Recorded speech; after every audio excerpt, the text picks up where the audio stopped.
Hey, what's poppin' YouTube? It's your boy AJ back with another video. In today's episode of GTA we'll be discussing Deluxo's features and aesthetics, but also if it's worth that hefty $4.7 million price tag. But everything else aside, let's get straight into things, shall we not? The Deluxo car has made its first appearance in GTA Vice City, and now it's back in GTA 5 Online as part of the Doomsday Heist DLC. It's based off the DMC DeLorean, or aka the Back to the Future car in the 80s film Back to the Future. The interior is what you would expect, a very retro 80s feel. It features a standard dashboard and leather seats. The inside, however, can be customised to your preference, as changing colour as you will see. To upgrade the Deluxo, you can bring it to Los Santos Customs or your office garage, whatever's more convenient. This allows you to put the usual performance upgrades and cosmetics, but to get the most out of this vehicle you will need to take it to an MOC or Avenger. I would recommend the MOC as it's cheaper, but either is fine. What this will allow you to do is fit the weapon systems onto the Deluxo in the form of machine guns and homing launcher. We will be testing this later in the video, so stay tuned as part of the headhunting mission. Now this is just an overlay of what customizations are actually available for the Deluxo. So just see if you like the customizations available, and that might sway your decision and if the vehicle's worth it for you. Now the weapons will cost you about a fat 100,000, 200,000, so keep that in mind obviously.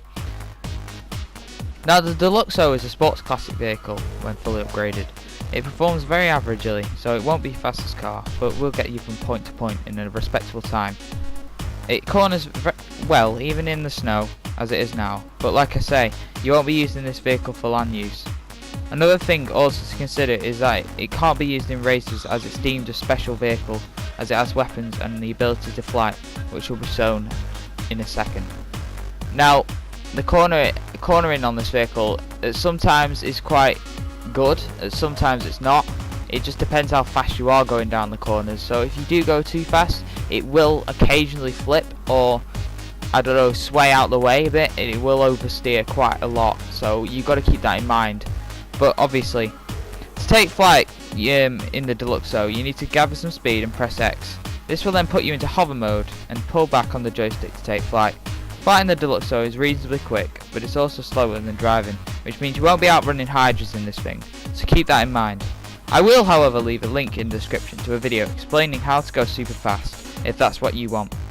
The hover mode allows you to go in water without sinking, so like in the footage, if you take a corner too fast, you can easily avoid taking that $20,000 insurance cost by pressing X before hitting the ocean surface. So as shown in the footage right now, we will be taking this corner quite fast and going over, but just before we hit the water we press X and we will survive. So that's really good. Because of this, however, the feature of being able to go in water without sinking, it means that this vehicle can be used as a boat as well, and a good one. And this could possibly be the best boat in the game, as it's super fast, and as you can see it goes down the rapids in the Zancudo River with ease, and looks badass at the same time. So what we have seen so far is that the Deluxo is good on ground, good in air, and good on water, making it the most versatile vehicle in the game, coming in competition with the Oppressor, which shares very similar characteristics with the Deluxo. For one, both having the ability to flight, both are being good land vehicles, and another having the same weapon systems and capabilities. Now, obviously, the Deluxo, as you can see in the footage, takes this flipping off-roading to a next level. You will not need an off-roading vehicle in this instance. You just won't. So that's one of the best things about the Deluxo. The Deluxo can carry up to 30 homing missiles, and this is good because they're not normal homing missiles and are never missed, and don't stop until they hit the target unless outrun or blocked by a building. They are the same missiles as found in the Runa 2000 and the Oppressor, making them very effective at taking out enemy vehicles and foot mobiles, as well as other players being assholes in a Hydra. As you saw, we easily took out that target, and also, as you'll see, we'll take about an enemy player who would have caused a problem, but with the Deluxo, not particularly, as it's very accurate. So This will be repeated with another enemy player up ahead, who could have easily killed us if we hadn't been in Deluxo. Now, I wouldn't be showcasing this vehicle if it wasn't good, and it is good, like really good.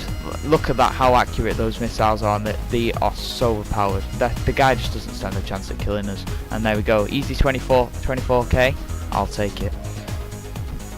Let's move on to armor resistance, however. The Deluxo isn't armoured and can't survive an explosive, so this is especially difficult as one homing launcher shot will knock it out of the sky, and especially as we discussed, it's very slow and can't be outrun like a Hydra would be able to. The Deluxo overall has got to be my favourite vehicle by far in the Doomsday Heist DLC. I don't use many other vehicles now, and the oppressive kind of become obsolete.